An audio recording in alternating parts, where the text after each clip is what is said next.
Vietnam Doc Eval for U.S. history. A. Program of the National Liberation Front of South Vietnam. 1. Overthrow the camouflage colonial regime of the American imperialists and the dictatorial power of Ngo Dinh Diem, servant of the Americans and institute of government of National Democratic Union. The present South Vietnamese regime is a camouflage colonial regime dominated by the Yankees, and the South Vietnamese government is a servile government, implementing faithfully all the policies of American imperialists. Therefore, this regime must be overthrown and the government of National and Democratic Union put in its place, composed of representatives of all social classes, of all nationalities, of various political parties, of all religions. Patriotic, eminent citizens must take over for the people the control of economic, political, social, and cultural interests, and thus bring about independence, democracy, well being, peace, neutrality, and efforts towards the peaceful unification of the country.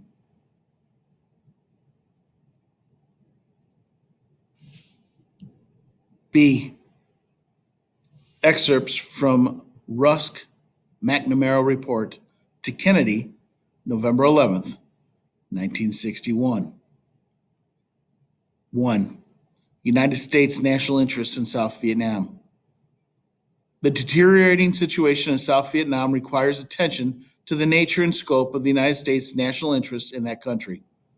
The loss of South Vietnam to communism would involve the transfer of a nation of 20 million people from the free world to the communist bloc. The loss of South Vietnam would make pointless any further discussion about the importance of Southeast Asia to the free world. We would have to face the near certainty that the remainder of Southeast Asia and Indonesia would move to a complete accommodation with communism, if not formal incorporation with the communist bloc. The United States, as a member of SEATO, has commitments with respect to South Vietnam under the protocol of the SEATO Treaty. Additionally, in the formal statement at the conclusion session of the 1954 Geneva Conference, the United States representative stated that the United States would view any renewal of aggression with grave concern and seriously threatening international peace and security. The loss of South Vietnam to communism would not only destroy SEATO, but would undermine the credibility of American commitments elsewhere. Further loss of South Vietnam would stimulate bitter domestic controversies in the United States and would be seized upon by extreme elements to divide the country and harass the administration. The United States objective in South Vietnam. The United States should commit itself to the clear objective of preventing the fall of South Vietnam to communist.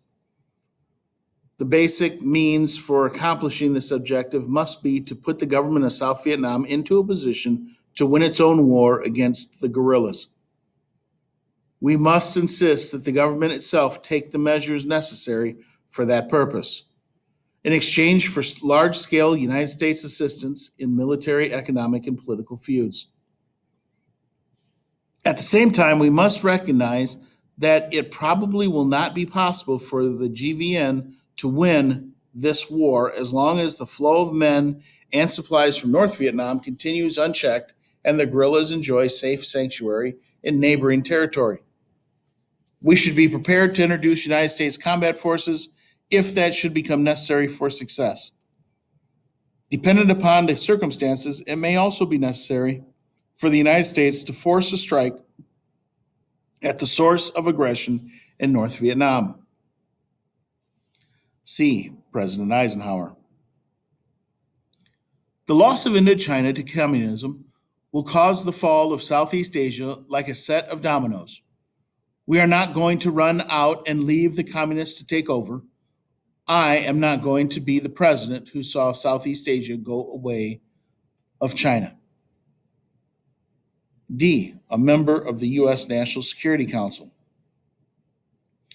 Communist control of all of Southeast Asia would render the U.S. position in the Pacific offshore island chain precarious and would seriously jeopardize fundamental security interests for the Far East. Southeast Asia, especially Malaya and Indonesia, is the principal source of the world of natural rubber and tin, and a producer of petroleum and other strategically important commodities. E, an unknown source. In May of 1963, a group of students in Hue, South Vietnam, marched through the city carrying Buddhist flags in defiance of a recent order by President Ngo Dinh Diem. South Vietnamese forces confronted and fired on the demonstrators, killing 8 young people. Buddhist monks and lay people throughout South Vietnam reacted with indignation to these killings, leading to a series of protests against the government. Soon the demonstrations moved to Saigon and reached a new level with the self-immolation of Thich Quang Duc in June of 1963. Throughout the summer, demonstrators grew larger and more unwieldy as the government of Vietnam responded with increased repression. By August, the Buddhist rebellion had exposed widespread dissatisfaction towards the government of Diem within the urban areas of South Vietnam, leading to the fateful U.S. decision to back the overthrow of the regime. Finally, Diem was toppled and murdered during a military coup on November 1st and 2nd of 1963.